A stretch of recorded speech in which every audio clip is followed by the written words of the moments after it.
یہ بات سورس 6.41 سے لی گئی۔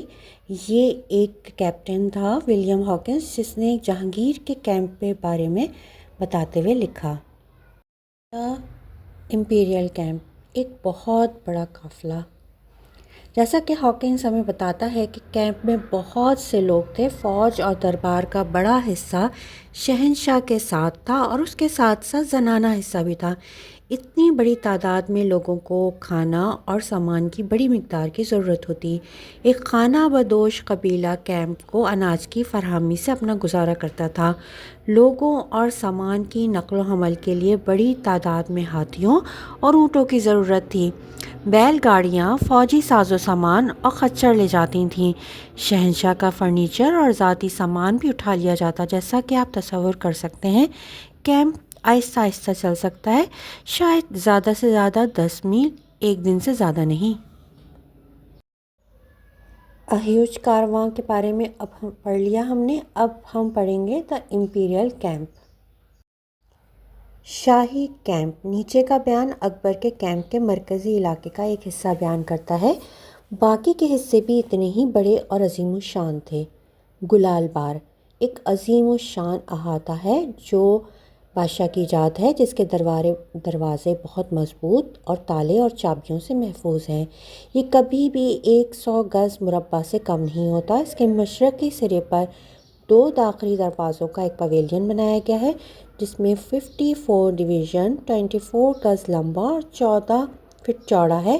اس میں ایک 2 منزلہ برآمدہ بھی ہے، جس میں بادشاہ عبادت کرتے ہیں اور جس کے اوپر سے صبح ہوتے ہی وہ داد بھی وصول کرتے ہیں۔ یہ اکبر نامے سے ملا گیا ہے۔ پیج نمبر 91 پہ آ جاتے ہیں۔ اکبر کے دور کا خاتمہ۔ اکبر کے طویل اور شاندار دور کا خاتمہ آگرہ میں 15 اکتوبر 1605 کو ہوا، جب شہنشاہ کا انتقال ہو گیا۔ افواہیں تھیں کہ اسے زہر دیا گیا ہے۔ اگلے دن آگرہ کے قریب سکندرہ میں اسے دفن کیا گیا۔ 76 سال بعد 1691 میں جاٹوں کے ایک گروپ نے شہنشاہ اورنگزیب کے خلاف بغاوت کرتے ہوئے اکبر کے مزار کو توڑا، اس کی لاش کو گھسیٹ کے باہر نکالا اور جلا دیا۔ Europeans struggle for power in India. یورپی ہندوستان میں اقتدار کے لیے جدوجہد کر رہے ہیں۔ اب آئیے اکبر کے زمانے میں یورپینز کے ساتھ تجارت میں ہونے والی پیش رفت کو دیکھتے ہیں۔ 16ویں صدی کے دوسرے نصف میں یورپ تیزی سے ترقی کر رہا تھا۔ اس کے لوگ مشرق سے سامان چاہتے تھے اور تاجر انہیں فراہم کر کے بڑی رقم کما سکتے تھے۔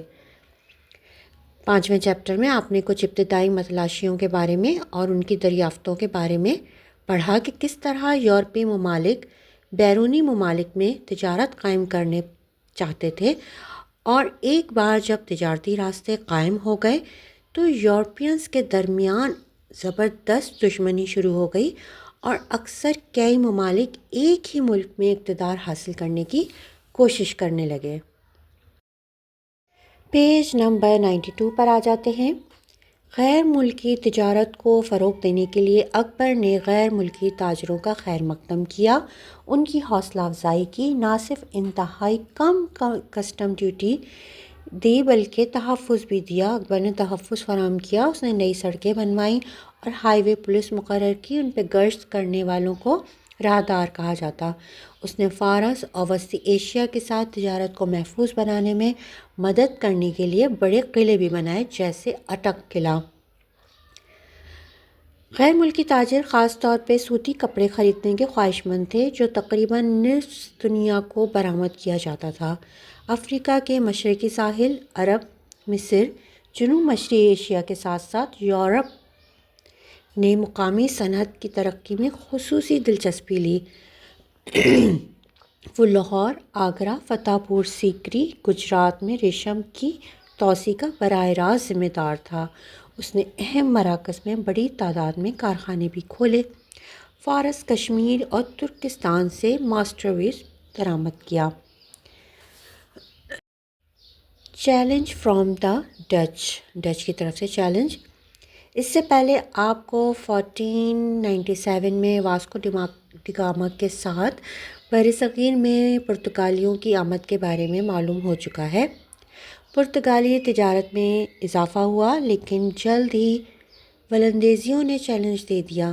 جلد ہی ایک اور ملک نے ہندوستان کے ساتھ تجارت کی کوششیں شروع کر دیں، جس سے پرتگالیوں اور ولندیزیوں کو خطرہ لاحق ہو گیا۔ انگریز بر صغیر کی طرف جا رہے تھے۔ پیج نمبر 93 پر آ جاتے ہیں۔ ملکہ الزبتھ برطانوی طاقت کا آغاز۔ 1600 انگلینڈ کی ملکہ الزبتھ نے تاجروں کو برطانوی ایسٹ انڈیا کمپنی قائم کرنے کی اجازت دی۔ کمپنی یورپ کے مشرق میں ہر جگہ تجارت کا اشتہاری کنٹرول سنبھالنے کے لیے ایسٹ انڈیا کمپنی کا قیام عمل میں آیا۔ بالآخر ہندوستان میں انگریزوں کی حکمرانی کا باعث بنا۔ الزبتھ شہنشاہ اکبر کے تقریباً ایک ہی وقت میں تھیں۔ اچھی ملکہ جیسا کہ وہ جانی جاتی تھیں۔ 42 سال حکومت کری، لیکن اس نے کبھی شادی نہیں کری اور اس کا کوئی وارث نہیں تھا۔ الزبتھ ایک ہوشیار خاتون، انتہائی ذہین اور ایک ہنرمند سیاستدان تھیں، جس نے مضبوط ہاتھوں سے حکومت کری۔ سورس 6.46 سے پتہ چلتا ہے کہ الزبتھ عیش و عشرت سے محبت کرتی تھی۔ اس کے کپڑے مشہور تھے۔ اس کے پاس ریشم اور مخمل جیسے مہنگے کپڑوں سے بنے 3000 سے زیادہ کپڑے تھے۔ انہیں سیل کی کھال اور فیتوں اور بعض اوقات قیمتی پتھروں اور موتی سے سجایا جاتا تھا۔ اپنے دور حکومت کے دوران، جسے الزبتھین ایج کہا جاتا ہے، الزبتھ نے جنگ، تلاش اور تجارت کے ذریعے انگلستان کی طاقت کو نئی سطحوں تک پہنچا دیا۔ برسوں کے دوران الزبتھ نے ملک کو متحد کیا اور اسے اپنے دشمنوں کے خلاف مضبوط بنایا۔ اس نے اپنے آپ کو ایک شاندار شخصیت کے طور پر پیش کیا۔ اس کی چمکتی ہوئی علامت، جسے وہ انگلینڈ کی عظیم تقدیر مانتی تھی، اس طرح وہ نہ صرف اکبر بلکہ ان کی پیروی کرنے والے شہنشاہوں سے بھی مشابہت رکھتی تھی۔ آپ ان کے بارے میں مزید اگلے چیپٹر میں پڑھیں گے۔ اوکے بچوں، یہیں پر یہ چیپٹر مکمل ہوتا ہے۔